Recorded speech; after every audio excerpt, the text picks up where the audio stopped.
আজকের ভিডিওতে আমি দশম শ্রেণীর অধ্যায় 2 গ্যাসের আচরণ সাতটা পাবলিকেশনের বই থেকে যে সকল অনুশীলনীর প্রশ্নোত্তরগুলি আছে সেগুলো তোমাদেরকে সমাধান করে দেব। প্রথম প্রশ্ন আসি দেখে কি বহু বিকল্প ভিত্তিক প্রশ্ন, যেগুলো এমসিকিউ বলে। 1 নম্বরের প্রশ্ন ক্ষেত্রে দেখো কি বলছে, এসটিপিতে 22.4 লিটার অধিকার করে কত মোল অণু? আমরা জানি কি 1 মোল অণুর বা 1 মোল গ্যাসের অণুর আয়তন কত? 22.4 লিটার জানি।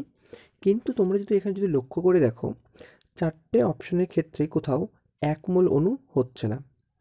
কার্বন ডাই অক্সাইডের ক্ষেত্রে 44 গ্রাম হওয়া দরকার ছিল, কার্বনের ক্ষেত্রে 12 গ্রাম, সালফার ডাই অক্সাইডের ক্ষেত্রে সালফারের যেহেতু 32 আর অক্সিজেনের 16 দুগুণ 32, তার মানে 64 গ্রাম। কিন্তু ওখানে 0.64 আছে, আর অক্সিজেনের ক্ষেত্রে 32 গ্রাম হওয়া দরকার ছিল। যেহেতু 4টি অপশনই এখানে হচ্ছে না, তাহলে এখানে আমরা প্রশ্নটাকে ভুল বলতে পারি। যদি প্রশ্নটাকে দুইভাবে কারেকশন করা যেতে পারে। 1 নম্বর, যেটা তোমাদের প্রিভিয়াস ইয়ার্সে এসেছিল, সেখানে কি বলা হয়েছিল, এসটিপিতে 2.24 লিটার অধিকার করে, সেক্ষেত্রে তোমার উত্তর হবে অপশান এ 4.4 গ্রাম কার্বন ডাই অক্সাইড। কিন্তু তোমরা যদি এই প্রশ্নটাই যদি রাখো, তাহলে অপশানের ক্ষেত্রে তোমাকে এ নম্বর যে অপশান আছে সেখানে 4.4 গ্রামটাকে 44 গ্রাম কার্বন ডাই অক্সাইড করে নিতে হবে। ঠিক আছে, আশা করি তোমরা প্রশ্নটা বুঝতে পেরেছো। এবার আসি পরবর্তী প্রশ্নতে। স্থির উষ্ণতায় নির্দিষ্ট ভরের গ্যাসের চাপ দ্বিগুণিত হলে এর আয়তন হবে, উত্তর হবে অর্ধেক। দেখো, উষ্ণতা বলছে স্থির, ঠিক আছে। এখন কোনো জিনিসে তুমি যদি চাপ দাও তাহলে কি হবে? অবশ্যই আয়তন কমবে, তাহলে এখানে হচ্ছে অর্ধেক, একদম ঠিক। 3 নম্বর প্রশ্ন, গ্রাম আণবিক আয়তনের এসটিপিতে মান কত? উত্তর হবে কি 22.4 লিটার, যেটা আমরা কিছুক্ষণ আগেই পড়লাম, ঠিক আছে। 4 নম্বর প্রশ্ন, যেটা তোমাদের 2020 মাধ্যমিকে এসেছিল, কি বলছে, 11.2 লিটার আদর্শ গ্যাসের জন্য এসটিপিতে পিভি এর মান কত? উত্তর হবে অপশন সি 0.5 আরটি।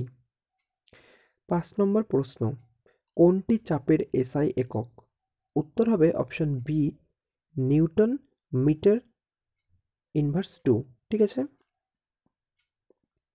6 নম্বর প্রশ্ন কি বলছে দেখো, শূন্যস্থান পূরণ, সরি, 2 অংশে অতি সংক্ষিপ্ত উত্তরভিত্তিক প্রশ্ন।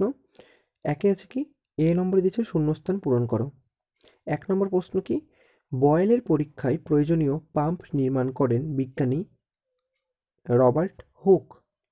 2 নম্বর প্রশ্ন, যে উষ্ণতায় সকল গ্যাসের আয়তন লোপ পায় তাকে ড্যাশ উষ্ণতা বলে? ফাঁকা জায়গায় হবে পরম শূন্য উষ্ণতা, ঠিক আছে। 3 নাম্বার, ভি প্রপোর্শনাল টু টি, এটি ড্যাশ সূত্রের গাণিতিক রূপ? এটি হচ্ছে চার্লসের সূত্রের গাণিতিক রূপ, ঠিক আছে, যেটি পরম শূন্য উষ্ণতায় পাওয়া গিয়েছে। বি এর অংশে কি বলছে, নিচের বিবৃতিগুলি সত্য না মিথ্যা সেগুলি লেখো। 1 নম্বর কি বলছে, অ্যাভোগাড্রো সূত্রে গ্যাসের অণুগুলির আয়তন গণ্য করা হয়? এটি হচ্ছে মিথ্যা। কেন? অ্যাভোগাড্রো সূত্রে গ্যাসের দ্বারা আয়তন অধিকৃত গণ্য করা হয়, অণুগুলির আয়তন এখানে গণ্য করা হয় না। 2 নম্বর কি, নির্দিষ্ট উষ্ণতা ও চাপে কোনো আবদ্ধ পাত্রে রৈখিক গ্যাসের মধ্যে অণুগুলির বেগ সমান? এটা সত্য হবে। 3 নম্বর, একই উষ্ণতা ও চাপে সম আয়তন কার্বন ডাই অক্সাইড ও নাইট্রোজেন গ্যাসের মধ্যে অণুর সংখ্যা পৃথক? এটাও মিথ্যা হবে। সত্য কি হবে? সমান থাকে, ঠিক আছে। অ্যাভোগাড্রো সূত্র অনুযায়ী কি বলছে, সম আয়তন সকল গ্যাসে সমসংখ্যক অণু থাকে, ঠিক আছে। এবার আসি 3 প্রশ্নগুলোতে, এক কথায় উত্তর দাও। চার্লসের সূত্র অনুসারে স্থির চাপে কত ডিগ্রি সেলসিয়াস উষ্ণতায় কোনো গ্যাসের আয়তন শূন্য হবে? উত্তর কি হবে, -273 ডিগ্রি সেলসিয়াস উষ্ণতায়। 2 নম্বর, আদর্শ গ্যাসের পরম শূন্য উষ্ণতায় আয়তন কত? উত্তর হবে 0। 3 নম্বর প্রশ্ন, বয়েলের সূত্রের ধ্রুবক দুটি কী কী? উত্তর হবে গ্যাসের উষ্ণতা এবং গ্যাসের ভর। 4 নম্বর প্রশ্ন, এসটিপিতে কত গ্রাম N2 গ্যাসের আয়তন ও চাপের গুণফল 224 লিটার অ্যাটমসফিয়ার। এটা একটা ছোট্ট অঙ্ক, উত্তর হবে 280। কিন্তু কি করে করেছি দেখো, আমরা কি জানি এসটিপিতে 22.4 লিটার ইনটু গ্যাসের ভর কত জানি, 28 গ্রাম। তাহলে এখন ঐকিক নিয়মের মাধ্যমে কী করব, তাহলে আমাকে বের করতে বলেছে 224 লিটার ইনটু গ্যাসের ভর কত হবে, তাহলে 28-এর সঙ্গে উপরে রাখবো 224 এবং নিচে রাখবো 22.4। 22.4 থেকে পয়েন্টের জন্য উপরে আমি একটা 1 নিলাম এবং পয়েন্টের পরে একটা সংখ্যা থাকার জন্য উপরে একের পর একটা শূন্য নিয়েছি, যেটা আমাদের পয়েন্টের দশমিকের নিয়ম। তারপরে 224 কেটে দিলাম, আর 28-এর সঙ্গে 10 গুণ করলে হয় 280। তো এই গেল 4 নম্বরের উত্তর। আশা করি তোমরা বুঝতে পেরেছো। যদি কোনো অঙ্ক বুঝতে অসুবিধা হয় আমাকে অবশ্যই কমেন্ট করে জানাবে। 3 নম্বর কি বলছে, 30 ডিগ্রি সেলসিয়াস ও 300 কেলভিনের মধ্যে কোনটি উচ্চতর? 273 প্লাস যদি 30 ডিগ্রি সেলসিয়াস করি তাহলে হচ্ছে কি 303 কেলভিন এবং 300 কেলভিন, অর্থাৎ আমরা দেখতে পাচ্ছি এখানে 303 কেলভিন বা 30 ডিগ্রি সেলসিয়াস বেশি উচ্চতর। 6 নম্বর প্রশ্ন কি বলছে, গ্যাসের উষ্ণতা বৃদ্ধিতে অণুগুলির বেগের কি পরিবর্তন হয়? উত্তর হবে বৃদ্ধি পাবে। 7 নম্বর প্রশ্ন দেখো, বয়েলের সূত্র অনুসারে অপরিবর্তিত উষ্ণতায় নির্দিষ্ট ভরের কোনো গ্যাসের চাপ ও আয়তনের মধ্যে সম্পর্কটি লেখো। উত্তর কি হবে, বয়েলের সূত্র অনুসারে অপরিবর্তিত উষ্ণতায় নির্দিষ্ট ভরের কোনো গ্যাসের চাপ ও আয়তনের মধ্যে সম্পর্কটি হলো পিভি ইকুয়াল টু কে। 8 নম্বর প্রশ্ন দেখো, স্থির উষ্ণতায় বন্ধ পাত্রে একটি গ্যাস আছে, উষ্ণতা অপরিবর্তিত রেখে ওই গ্যাস আরও কিছু পরিমাণে ওই পাত্রে যোগ করা হলো, গ্যাসের চাপের কি পরিবর্তন হবে? দেখো, একটি পাত্রে অলরেডি কিছু গ্যাস আছে, যেহেতু উষ্ণতা পরিবর্তন কোনো করছে না কিন্তু আরও কিছু গ্যাস দিচ্ছে, তার মানে যখন একটি জিনিসের মধ্যে কোনো জিনিস বেশি করে দেওয়া হচ্ছে তার মানে অবশ্যই সেটা কী হবে, চাপ পড়বে, তারপরে চাপটা কি বৃদ্ধি পাবে, তাহলে উত্তর হবে কি চাপ বৃদ্ধি পাবে। 9 নম্বর প্রশ্ন, PV equal to WRT by M, সমীকরণটিতে এম এর একক কী? এম এর একক কি এখানে গ্রাম পার মোল, ঠিক আছে। 10 নম্বর প্রশ্ন, চার্লস সূত্র অনুসারে ভি বনাম টি লেখচিত্রের প্রকৃতি কীরূপ? উত্তর হবে মূল বিন্দুগামী সরলরেখা। এবার বাম স্তম্ভ আর ডান স্তম্ভ মেলাও, এখানে তোমাদের ডাইরেক্ট উত্তরটা করে দিয়েছি। এ নম্বর কি বলছে, -273 ডিগ্রি সেলসিয়াস উষ্ণতায় কি হয়, গ্যাসের আয়তন শূন্য হয়ে যায়। বি নম্বর বলছে পিভি ইকুয়াল টু আর টি, এটি একটি গ্যাসের সমীকরণ। সি নম্বর, এসটিপিতে 1 মোল সকল গ্যাসের আয়তন কি হয় 22.4 লিটার হয়, আর জলীয় বাষ্পের আয়তন 9। ঠিক আছে, এবার আসি সংক্ষিপ্ত উত্তরভিত্তিক প্রশ্নাবলী, প্রশ্নমান 2 যেগুলো। প্রথম প্রশ্ন কি বলছে দেখো, আদর্শ গ্যাস কি? কি অবস্থায় বাস্তব গ্যাসগুলি আদর্শ গ্যাসের মতো আচরণ করে? উত্তর লেখো, পয়েন্ট করো আদর্শ গ্যাস লেখো, যেসব গ্যাস যে কোনো চাপ ও উষ্ণতায় বয়েল ও চার্লস উভয়ের সূত্র মেনে চলে তাদের আদর্শ গ্যাস বলে। পরের অংশে কি বলছে, খুব নিম্ন চাপ ও উচ্চ উষ্ণতায় বাস্তব গ্যাসগুলি আদর্শ গ্যাসের ন্যায় আচরণ করে। হয়ে গেল। এবার আসি 2 নম্বর প্রশ্ন। আগে প্রশ্নটাকে পড়ো তোমরা, এটি একটি অঙ্ক আছে, কি বলছে, কোনো গ্যাসের 1 গ্রাম 7 ডিগ্রি সেলসিয়াস উষ্ণতায় ও 2 অ্যাটমসফিয়ার চাপে 410 ml আয়তন অধিকার করে, গ্যাসটির মোলার ভর নির্ণয় করো, যেখানে আর এর মান আমাদেরকে দেওয়া আছে। মোলার ভর মানে কি, আমাদেরকে এখানে এম কে বের করতে হবে, এখানে গ্রাম দেওয়া আছে মানে ডাব্লিউ দেওয়া আছে, উষ্ণতা মানে টি দেওয়া আছে, আর কি আছে 2 অ্যাটমসফিয়ার চাপ মানে পি দেওয়া আছে, ভি দেওয়া আছে, তার মানে এখানে কি পাচ্ছি আরও দেওয়া আছে। এই সূত্রটা হবে কি পিভি ইকুয়াল টু এনআরটি, যেখানে এন মোল সংখ্যাকে আমরা যদি ওখানে কি করি, মোল সংখ্যাটা আমরা ডাব্লিউ/এম এ ভাগ করব। তাহলে দেখো অঙ্কটা কি করেছি, আমরা যেহেতু এখান থেকে পাচ্ছি গ্যাসটির ভর 1 গ্রাম মানে ডাব্লিউ পেয়ে যাচ্ছি, উষ্ণতা কি বলছে 7 ডিগ্রি সেলসিয়াস, সে থেকে আমরা যদি কেলভিনে কনভার্ট করি তাহলে হবে 273 + 7 = 280। এবার আয়তন বলছে 410 ml, আমাদেরকে মিলিলিটার থেকে লিটারে কনভার্ট করতে হবে। তাহলে মিলিলিটার থেকে লিটারে কনভার্ট করার জন্য কি করব, 1000 দিয়ে ভাগ করে দেব। তাহলে কত হয়েছে, 0.41 লিটার। চাপ কি বলছে, 2 অ্যাটমসফিয়ার। অ্যাটমসফিয়ারকে আমরা শর্টকাটে ATM লিখি, ঠিক আছে। তাহলে এখানে WTV অ্যান্ড P পেয়ে গেলাম। আর সর্বজনীন গ্যাস ধ্রুবক মানে আর এর মান কত দিয়েছে, দিয়েছে তোমাদের প্রশ্নে 0.082। এটা তোমাদেরকে মনে রাখার চেষ্টা করবে, কারণ অনেক সময় এটা দেওয়া হয় না। তার সাথে কি দিয়েছে, লিটার, অ্যাটমসফিয়ার, মোল ইনভার্স, কেনভিল ইনভার্স। এখানে যেহেতু দেখো সর্বজনীন গ্যাস ধ্রুবক যেহেতু লিটার করা আছে, এই জন্য আমরা এখানে আয়তনকে লিটারকে কনভার্ট করে নিয়েছি। তাহলে আমাদেরকে কী বের করতে হবে, গ্যাসের মোলার ভর মানে এমটাকে বের করতে হবে। এখানে আমি ডাইরেক্ট তোমাদেরকে সূত্রটা লিখে দিয়েছি, দেখো M = WRT/PV। তাহলে এখানে সব মানগুলো তোমরা যদি পুট করে দাও তাহলে উত্তর কত পাবে, 28 গ্রাম। তোমাদের যদি ক্যালকুলেশনে যদি কোনো অসুবিধা হয় কি করবে, দেখো নিচে 0.41 আছে, তার মানে উপরে তুমি এখানে কি করতে পারো, পয়েন্টের জন্য একটা 1 নেবে, পয়েন্টের পরে দুটো সংখ্যা থাকার জন্য উপরে দুটো শূন্য নিয়ে নেবে। নিচেও কি করবে, কি নিচে গুণ দিয়ে একটা 1 নেবে এবং পয়েন্টে পরে তিনটে সংখ্যা থাকার জন্য তিনটে শূন্য নিয়ে নেবে, তারপর কাটাকাটি করবে, উত্তর হবে 28 গ্রাম পার মোল। ঠিক আছে, এবার আসছি 3 নম্বর প্রশ্নে। কি বলছে দেখো, চার্লসের সূত্রটি বিবৃত ও ব্যাখ্যা করো। চার্লসের সূত্র লিখো, স্থির চাপে নির্দিষ্ট ভরের কোনো গ্যাসের আয়তন প্রতি ডিগ্রি সেলসিয়াস উষ্ণতা বৃদ্ধি বা হ্রাসের জন্য 0 ডিগ্রি উষ্ণতায় ওই গ্যাসের আয়তনের 1/273 অংশ বৃদ্ধি বা হ্রাস পায়। ব্যাখ্যা কি হবে, দেখো ধরি 0 ডিগ্রি সেলসিয়াস উষ্ণতায় নির্দিষ্ট ভরের কোনো গ্যাসের আয়তন V0, তাহলে স্থির চাপে 1 ডিগ্রি সেলসিয়াস উষ্ণতায় উষ্ণতা বৃদ্ধিতে ওই গ্যাসের আয়তন বৃদ্ধি কত হবে, V0 × 1/273।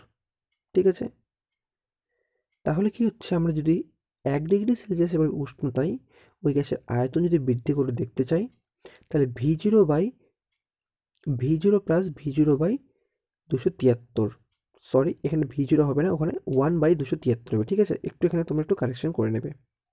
তাহলে আমরা কি করব, V0 জানি, V0কে বাইরে রাখলাম, তাহলে এখানে কি করব, 1/1 + 1/273। ঠিক আছে, না ঠিক আছে, কারণ এখানে 1 ডিগ্রি সেলসিয়াস বলছে তো এই জন্য ওখানে করা হয়েছে, sorry.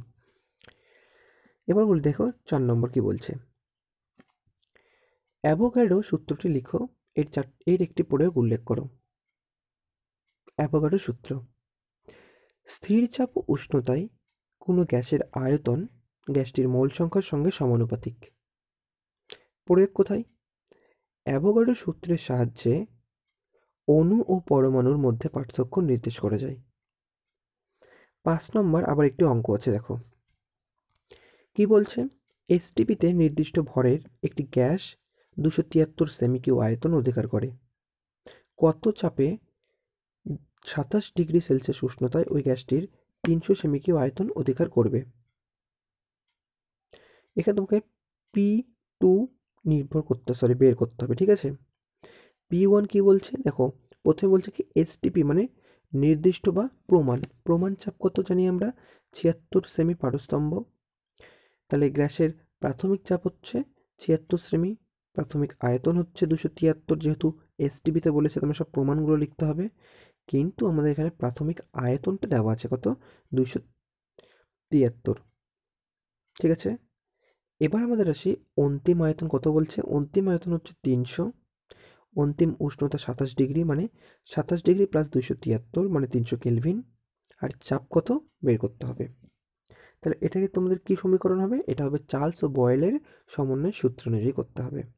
P1 V1/T1, P2 V2/T2, যেহেতু আমরা সবগুলোই এখানে পেয়েছি এই জন্য এই সূত্র আমরা এখানে প্রয়োগ করেছি।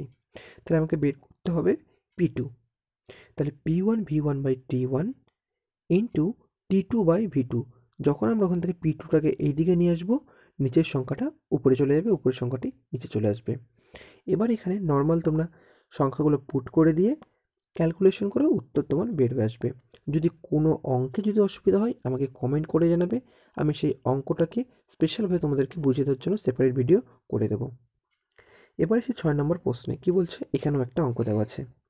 এসটিপিতে নির্দিষ্ট ভরের কোনো গ্যাসের আয়তন যদি 52 মিটার কিউব হলে অপরিবর্তিত উষ্ণতায় 104 সেমি এইচজি চাপে গ্যাসটির আয়তন কত হবে? তাহলে এসটিপিতে গ্যাসের চাপ জানি 76 সেমি, ঠিক আছে, মানে P1 পেলাম 76 সেমি এইচজি। V1 পাচ্ছি কত? V1 দিয়েছে 52 মিটার কিউ থেকে আমি যেহেতু ওখানে সেমি আছে সেমিতে কনভার্ট করব, তার জন্য কত কী হয় 10⁶ নিতে হবে, ঠিক আছে। এবার কি আছে, গ্যাসের অন্তিম চাপ কত বলেছে? 104, কিন্তু অন্তিম আয়তন আমাকে বের করতে হবে। তাহলে এখানে কি পাচ্ছি, এখানে কিন্তু আমরা উষ্ণতা পাচ্ছি না। উষ্ণতা যেহেতু নেই তাহলে এটা চলে এলো বয়েলের সূত্রতে। তাহলে P1 V1 = P2 V2 হবে। তাহলে এখান থেকে আমাদের V2 বের করতে হবে। তাহলে কি হবে, V2 = P1 V1/P1, sorry P2। এবার তোমরা এখানে যে মানগুলো আছে মানগুলো যখন বসিয়ে দেবে, ক্যালকুলেশন করবে, ডাইরেক্ট তোমাদের উত্তর বের হয়ে আসবে। উত্তর তোমার সেমি কিউ আসবে, কিন্তু সেমি কিউ থেকে পরে তোমরা মিটার কিউতে উত্তরটি বের করে নেবে, ঠিক আছে। এবার এসে 7 নম্বর প্রশ্ন কি বলছে, 4 ATM চাপে ও 300 কেলভিন উষ্ণতায় 8 গ্রাম H2 গ্যাসের আয়তন কত হবে?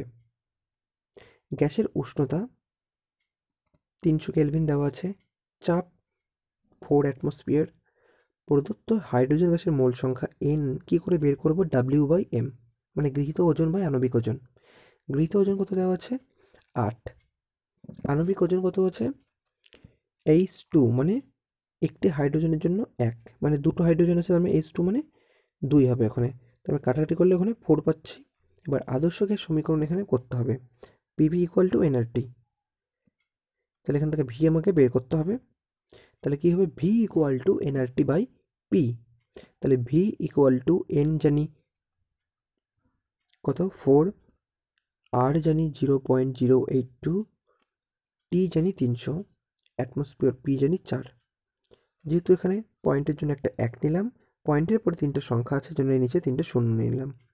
এবার দেখো 300 শূন্য, 1000 শূন্য কাটলাম, এদিককার 4 ওদিককার 4 কেটে দিলাম, তাহলে উপরে থাকলো কি 82 × 3/10, ঠিক আছে।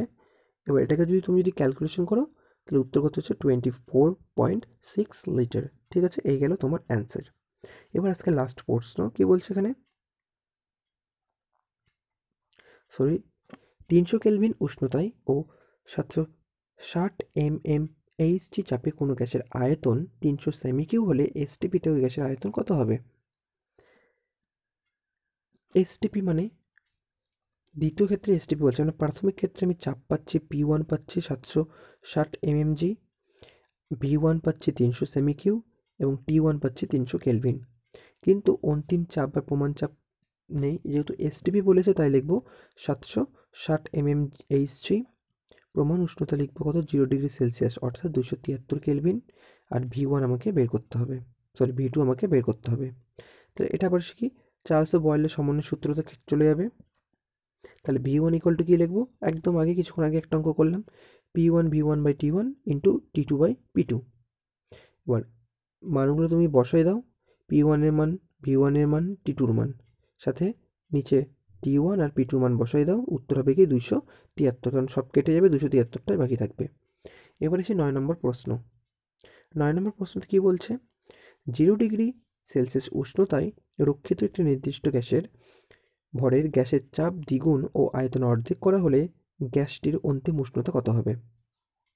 দেখো গ্যাসটির প্রাথমিক উষ্ণতা কি বলছে, 0°C অর্থাৎ 273 কেলভিন। গ্যাসটির প্রাথমিক আয়তন V1, প্রাথমিক চাপ P1, অন্তিম উষ্ণতা T2 বের করতে হবে যেটা আমাদেরকে, কিন্তু অন্তিম চাপ কি বলছে, দ্বিগুণ, মানে 2P1, প্রাথমিকের দ্বিগুণ হচ্ছে, আর অন্তিম আয়তন কি হচ্ছে, প্রাথমিকের অর্ধেক, মানে V1/2। এবার যদি আমি P1 V1/T1, P2 V2/T2 করি, তাহলে সেখান থেকে আমি সবগুলো মান কি বসাবো, P1/V1 যেটা আছে সেটাই, কিন্তু T1 কত পেয়েছি, 273, ঠিক আছে। আর এদিক থেকে কি হচ্ছে, P2 কত 2P1 আর V2 কত V1/2, সেই 2টাকে আমি নিচে করে দিয়েছি আর T2টা T2 রেখেছি। এবার এখান থেকে যদি দেখো 2 কেটে দিতে পারবো, P1 V1 P1 V1 both side থেকে কেটে কাটা যাবে। তাহলে এখান থেকে কি থাকছে T2 সমান 273 থাকছে। তাহলে উত্তর কি লিখবো? T2 সমান 273 কেলভিন বা 0 ডিগ্রি সেলসিয়াস। ঠিক আছে, এবার আজকের শেষ অঙ্ক 10 নম্বরে কি দিয়েছে? স্থির চাপে কোনো নির্দিষ্ট ভরের গ্যাসকে 0 ডিগ্রি সেলসিয়াস থেকে 546 ডিগ্রি সেলসিয়াস উত্তপ্ত করা হলো। গ্যাসটির অন্তিম আয়তনের সঙ্গে প্রাথমিক আয়তনের অনুপাত কত হবে? দেখো, স্থির চাপে নির্দিষ্ট ভরের গ্যাসের প্রাথমিক উষ্ণতা কত? 0 ডিগ্রি সেলসিয়াস, অর্থাৎ কি 273 কেলভিন। গ্যাসটির অন্তিম উষ্ণতা কিন্তু বলে দিয়েছে কত? 546। তাহলে আমি এখানে কি করব? T2 273 প্লাস 546 করলে কত হবে? 819 কেলভিন। গ্যাসটির প্রাথমিক আয়তন V1 এবং গ্যাসটির অন্তিম আয়তন V2 করে নিলাম। তাহলে চার্লসের সূত্র অনুযায়ী কি? V1/T1 equal to V2/T2। এখানে কি করব? V1/T1, T1 কত? 273, V2/T2, T2 কত? 800, সরি একটু লিখতে এখানে ভুলে গেছে, ঠিক আছে, 813 করেছি, এখানে 819 হবে। তাহলে V1/V2 সমান 273/819। 273কে যদি 3 দিয়ে ভাগ 800, এটা কাটাকাটি করলে তাহলে উপরে 1 নিচে 3 হবে। তাহলে এখান থেকে কি লিখি? 3V1:V2, that means 3:1। ঠিক আছে, আজকের ভিডিওটি আমি ধীরে ধীরে বলেছি, তোমাদের অনেক অসুবিধা হয় জোরে বললে। আশা করি ভিডিওটি ভালো লাগবে। যদি তোমাদের কোনো সমস্যা থাকে অবশ্যই কমেন্ট করে জানাবে, আর পরবর্তী প্রশ্নের সমাধানগুলো খুব শীঘ্রই নিয়ে আসছি। ঠিক আছে, আর যারা নতুন চ্যানেলটিকে সাবস্ক্রাইব করবে। Good bye.